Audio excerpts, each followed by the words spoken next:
आज हमारी एक साधक बहन ने मुझसे कुछ जानकारी लेना चाहा है। चैनल के माध्यम से उन्होंने जिज्ञासा प्रकट की है कि हम एक साधारण गृहस्थ महिला हैं और सदैव विश्वास के साथ पूजन पाठ किया है और मनुष्यों पर, परिवार पर सदैव विश्वास रखा है, लेकिन हमारे विश्वास को धोखा मिला है। तो क्या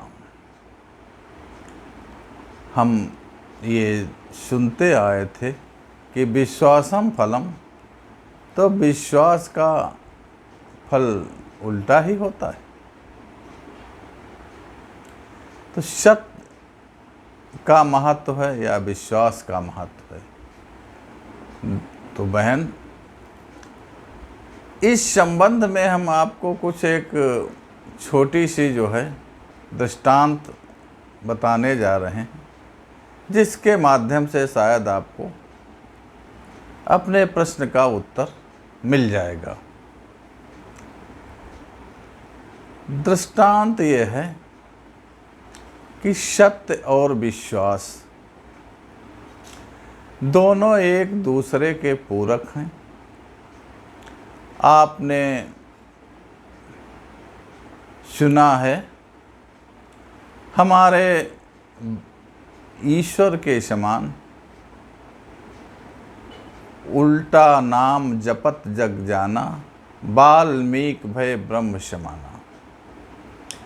तो राम नाम नहीं ले पाते थे, मरा मरा जप करके, और उनकी स्थिति ये हुई कि ब्रह्म के समान ज्ञानी हो गए।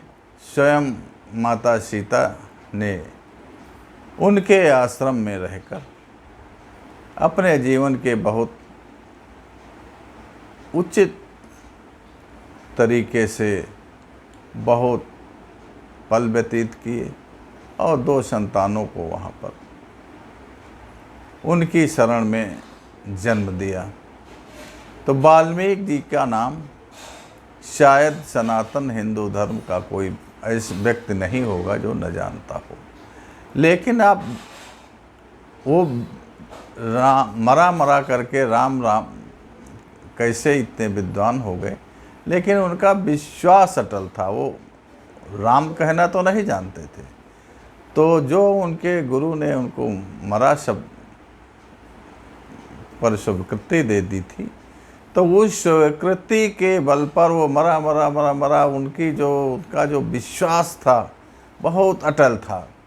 तो अटल विश्वास के कारण ही वो सत्य में बदल गया।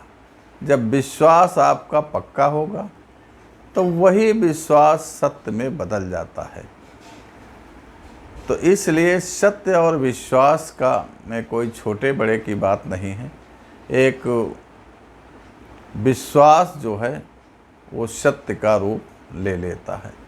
एक दूसरी घटना है, आपने सुना होगा कि महाभारत के समय में द्रोणाचार्य जी महान विद्वान थे और शस्त्र विद्या के बहुत ही पारंगत आचार्य थे, लेकिन वो राजकुमारों को ही शिक्षा देते थे।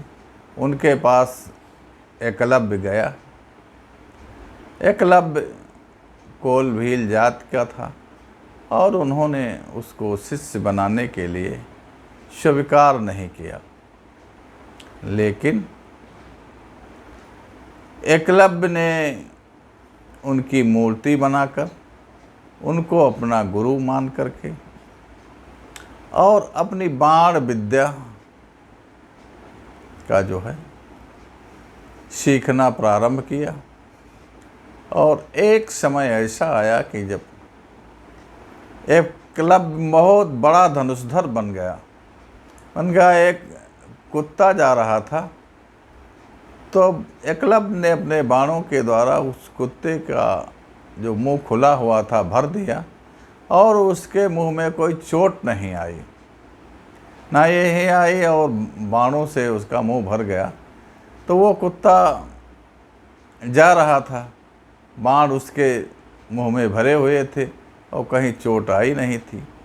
तो ये दृश्य देख करके जो है द्रोणाचार्य और कौरव पांडव जो भी राजकुमार थे, देखकर उनको बड़ा अतृज हुआ और आश्चर्य के साथ उन्होंने इस बात की जानकारी की इतना बड़ा धनुषधर है कौन। तो एकलव्य के आश्रम में मालूम हुआ, तो एकलव्य के आश्रम में गए और द्रोणाचार्य ने पूछा कि आपका गुरु कौन है। तो एकलव्य ने कहा, गुरुदेव, हमारे गुरु तो आप ही हैं, द्रोणाचार्य जी। द्रोणाचार्य बहुत असंतुष्ट, नाराज हुए कहा, मैंने आपको दीक्षा दी नहीं, आप मेरा नाम क्यों ले रहे हैं। तो कहा, नहीं गुरुजी, आप ही हमारे गुरु हैं और आप ही के सानिध्य में हमने जो है दीक्षा प्राप्त की है। ये सारी जो है बाण विद्या की शिक्षा आप ही के सानिध्य में प्राप्त किया है। आप हमारी कुटिया में चल के पधारें, आपका जो है स्वागत अभिनंदन है। और अपनी कुटिया में ले गया तो देखा कि वहाँ पर मिट्टी की मूर्ति गुरुजी की बना रखा था, और उसी मिट्टी की मूर्ति को अपना गुरु मान करके पूजन पाठ करता था और उन्हीं को प्रणाम करके अपनी शिक्षा के सामने अपना अभ्यास करता था।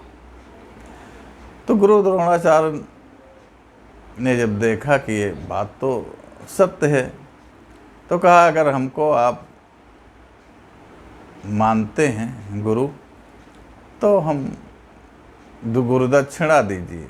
हालांकि गुरु तो उनकी प्रतिमा को मान करके अपना अभ्यास करके पारंगत हुआ था बाण विद्या में, लेकिन द्रोणाचार्य ने जब ये सवाल किया तो एकलव्य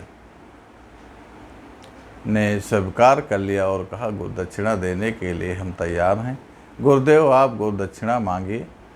तो उन्होंने कहा, दाहिने हाथ का अंगूठा हमको गुरुदक्षिणा में चाहिए। तो एकलव्य ने काट करके अंगूठा प्रस्तुत कर दिया। तो आप ये समझ लें, इस दृष्टांत से एक ये मिलता है सकारात्मक विचार कि अगर आपका विश्वास पक्का है तो वो सत्यता में बदल जाएगा। सत्य ही जो है ईश्वर है, और विश्वास अगर आपका दृढ़ है तो वो ही सत्य है।